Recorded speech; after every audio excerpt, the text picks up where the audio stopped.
Hello നമസ്കാരം.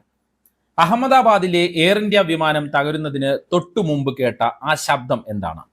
ആ ശബ്ദത്തെക്കുറിച്ചാണ് ഇപ്പോൾ വ്യോമയാന വിദഗ്ധരെല്ലാം ചർച്ച ചെയ്യുന്നത്.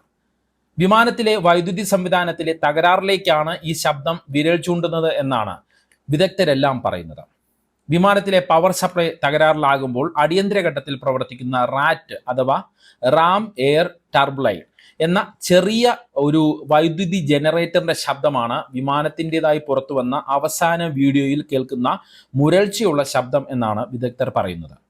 വിമാനത്തിന്റെ വൈദ്യുത പവർ നഷ്ടമാകുമ്പോൾ അടിയന്തരമായി പ്രവർത്തിക്കുന്ന റാറ്റ് അത്യാവശ്യം വേണ്ട യന്ത്ര സംവിധാനങ്ങൾക്ക് വൈദ്യുതി വിതരണം ചെയ്യും. അതായത് ഗുരുതരമായ വൈദ്യുതി തകരാർ വിമാനത്തിന് സംഭവിച്ചു എന്ന അനുമാനത്തിലേക്ക് ഈ ശബ്ദം വിദഗ്ധരെ എത്തിക്കുന്നു. അതായത് റാറ്റ് അപ്പോൾ പ്രവർത്തിച്ചു എന്നാണ് വിദഗ്ധർ വിലയിരുത്തുന്നത്. റാറ്റിന്റെ പ്രവർത്തനത്തെ പറ്റിയും air India Boeing dream liner വിമാനത്തിന് സംഭവിച്ച വൈദ്യുതി തകരാറിനെ കുറിച്ചും വ്യോമയാന രംഗത്തെ മാധ്യമപ്രവർത്തകൻ ജേക്കബ് കെ ഫിലിപ്പ് വ്യക്തമാക്കുന്നുണ്ട്. റാറ്റ് എപ്പോഴാണ് പ്രവർത്തിക്കുന്നത് എന്ന് ആദ്യം നോക്കാം. വിമാനത്തിന്റെ എഞ്ചിനിൽ നിന്നുള്ള പവർ സ്വീകരിക്കുന്ന വൈദ്യുത സംവിധാനങ്ങളെല്ലാം തകരാറിലാവുക. ആ സാഹചര്യത്തിൽ പ്രവർത്തനം തുടങ്ങേണ്ട ഓക്സിലിയറി പവർ യൂണിറ്റ് എന്ന ചെറു ജനറേറ്ററും പ്രവർത്തിക്കാതെ ആവുക. ഇത് രണ്ടുമല്ല എങ്കിൽ വിമാനത്തിന് ഊർജം നൽകേണ്ട ബാറ്ററി യൂണിറ്റും നിശ്ചലമാവുക. ഇങ്ങനെയൊക്കെ സംഭവിച്ചാൽ ആ സാഹചര്യത്തിൽ റാറ്റ് പ്രവർത്തിച്ചു തുടങ്ങും. മറ്റു വിമാനങ്ങളിൽ നിന്ന് വ്യത്യസ്തമായി ഡ്രീം ലൈനർ വിമാനത്തിലെ റാറ്റ് പൈലറ്റുമാർക്ക് ഓൺ ചെയ്യാൻ കഴിയില്ല എന്നും വിദഗ്ധർ ചൂണ്ടിക്കാട്ടുന്നുണ്ട്. റാറ്റ് ഓണായി എന്നാൽ അതിന് പല അർത്ഥങ്ങളുണ്ടെന്നാണ് ജേക്കബ് വ്യക്തമാക്കുന്നത്. വൈദ്യുതി സംവിധാനങ്ങൾ കൊണ്ട് മാത്രം എല്ലാ പ്രവർത്തനങ്ങളും നടക്കുന്ന ബോയിങ് 787 ഡ്രീം ലൈനർ വിമാനത്തിലെ ആ സംവിധാനങ്ങളെല്ലാം 625 അടി പൊക്കത്തിൽ പ്രവർത്തിക്കാതെ ആയിരിക്കുന്നു. രണ്ട് സാഹചര്യത്തിൽ ഇങ്ങനെ സംഭവിക്കാം. രണ്ട് എഞ്ചിനുകളും പ്രവർത്തിക്കാതെ ഇരിക്കുക, എഞ്ചിൻ പ്രവർത്തിപ്പിക്കുന്ന ജനറേറ്ററുകളും പ്രവർത്തിക്കാതിരിക്കുക. അതല്ലെങ്കിൽ എഞ്ചിനുകൾ പ്രവർത്തിക്കുന്നുവെങ്കിലും രണ്ട് ഇൻ്റഗ്രേറ്റഡ് ഡ്രൈവ് ജനറേറ്ററുകൾ പ്രവർത്തിക്കാതെ ആവുക. അതോടൊപ്പം ഓക്സിലിയറി പവർ യൂണിറ്റും പ്രവർത്തിക്കാതെ ആവുക. ഒപ്പം ബാറ്ററിയിൽ നിന്നുള്ള ഊർജവും പോരാതെ വരുന്ന സാഹചര്യം. No thrust plane not taking lift എന്ന് പൈലറ്റ് സന്ദേശം അയച്ചത് ഈ ഒരു സാഹചര്യത്തിൽ അല്ലെങ്കിൽ ഏത് സാഹചര്യത്തിൽ എന്നാണ് ഇനി വ്യക്തമാകേണ്ടത്.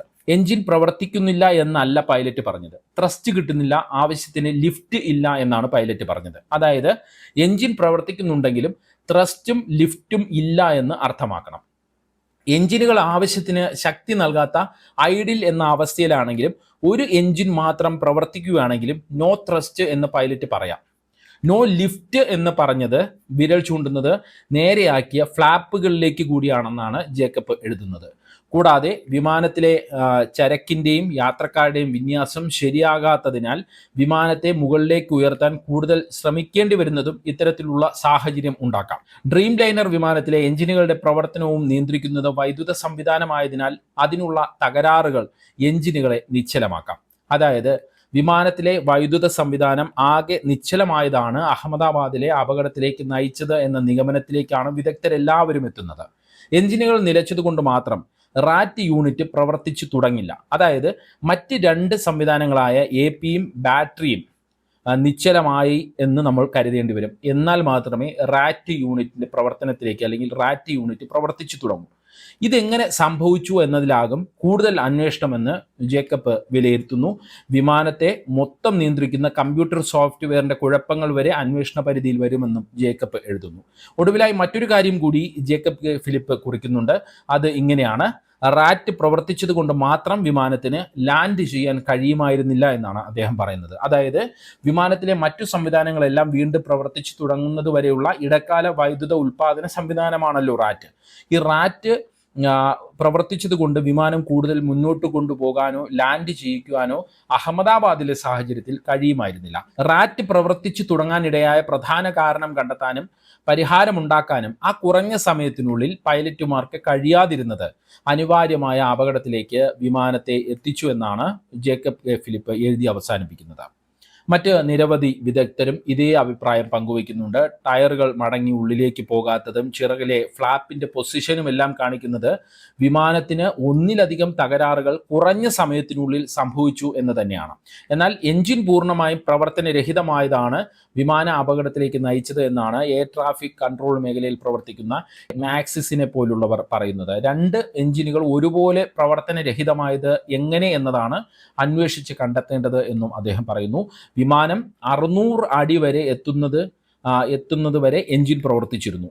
വിമാനം പറന്നു പൊങ്ങിയപ്പോൾ പക്ഷി ഇടിച്ചതിൻ്റെ ലക്ഷണങ്ങളൊന്നും ഈ പുറത്തു വന്ന വീഡിയോയിൽ കാണുന്നുമില്ല. ഒരുപക്ഷെ പക്ഷി ഇടിച്ചെങ്കിൽ തന്നെ രണ്ട് എഞ്ചിനുകളും ഒരുപോലെ ഇല്ലാതാകാനുള്ള അല്ലെങ്കിൽ പ്രവർത്തനരഹിതമാകാനുള്ള സാധ്യതയില്ല. അതായത് രണ്ട് എഞ്ചിനുകളിലേക്കും ഒരുമിച്ച് പക്ഷികൾ വന്ന് ഇടിക്കാനുള്ള സാഹചര്യമില്ല. ഒരു എഞ്ചിൻ മാത്രം പ്രവർത്തിച്ചിരുന്നെങ്കിൽ തന്നെ വിമാനത്തിന് മണിക്കൂറുകളോളം സഞ്ചരിക്കാൻ കഴിയുമായിരുന്നു എന്നും തൊട്ടടുത്തുള്ള ഒരു എയർപോർട്ടിലോ ഏതെങ്കിലും ഒരു സംവിധാനത്തിലോ ഇറങ്ങാൻ കഴിയുമായിരുന്നു എന്നും മാക്സിനെ പോലുള്ളവർ വിലയിരുത്തുന്നു. അതായത് ടേക്ക് ഓഫിന് ശേഷം രണ്ട് എഞ്ചിനുകളും പ്രവർത്തനരഹിതമായി എന്ന അനുമാനത്തിലേക്ക് ആണ് എത്താൻ കഴിയുകയെന്നും അദ്ദേഹം പറയുന്നു. വിമാനത്തിന്റെ നിയന്ത്രണം പൂർണ്ണമായും കയ്യിൽ നിന്ന് പോയതുകൊണ്ടാണ് പൈലറ്റ് മേഡേ സന്ദേശം അയച്ചത്. വിമാനത്തിന്റെ എഞ്ചിനുകൾ പ്രവർത്തനരഹിതമായതോടെ റാറ്റ് പ്രവർത്തിച്ചു കാണുമെന്നും അദ്ദേഹം പറയുന്നു. പക്ഷേ റാറ്റിന്റെ പവർ കൊണ്ട് മാത്രം പൈലറ്റിനെ ഒന്നും ചെയ്യാൻ കഴിയുമായിരുന്നില്ല എന്നും ആ സിറ്റുവേഷൻ അല്ലായിരുന്നു അഹമ്മദാബാദിലെന്നും അദ്ദേഹവും പറയുന്നു.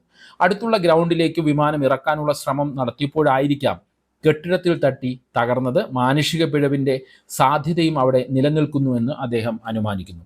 ആധുനിക സുരക്ഷാ സംവിധാനങ്ങളുള്ള വിമാനമാണ് ബോയിങ്ങിൻ്റെ ഡ്രീം ലൈനർ വിമാനം. പൈലറ്റുമാരും പരിചയസമ്പന്നരായിരുന്നു. എന്നിട്ടും വലിയൊരു അപകടത്തിലേക്ക് വിമാനം എങ്ങനെ ആണ്ടിറങ്ങി എന്നുള്ള ചോദ്യമാണ് ഉയരുന്നത്.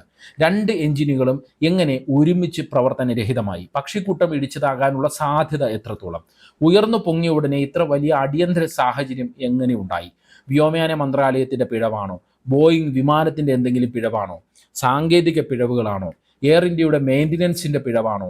ഇങ്ങനെ ഒരുപാട് ചോദ്യങ്ങൾ ഉയരുന്നുണ്ട്. അധികാരികൾ ഉറപ്പായും ഉത്തരം നൽകേണ്ട ചോദ്യങ്ങളാണ് ഇത്. ഇല്ലെങ്കിൽ ഏറ്റവും സുരക്ഷിതമായ യാത്രാ സംവിധാനമായ വിമാനയാത്രയെക്കുറിച്ചുള്ള ആശങ്കകൾ തുടരുന്ന ഒരു സാഹചര്യം ഇന്ത്യയിൽ ഉണ്ടാകും, രാജ്യത്തുണ്ടാകും. എന്തായാലും സംശയങ്ങളുടെ ആകാശ ചുഴിയിലാണ് ഇപ്പോൾ ഡ്രീം ലൈനർ വിമാന അപകടത്തിൻ്റെ കാരണങ്ങൾ ഉള്ളത് എന്ന് തന്നെ നമുക്ക് പറയേണ്ടി വരും.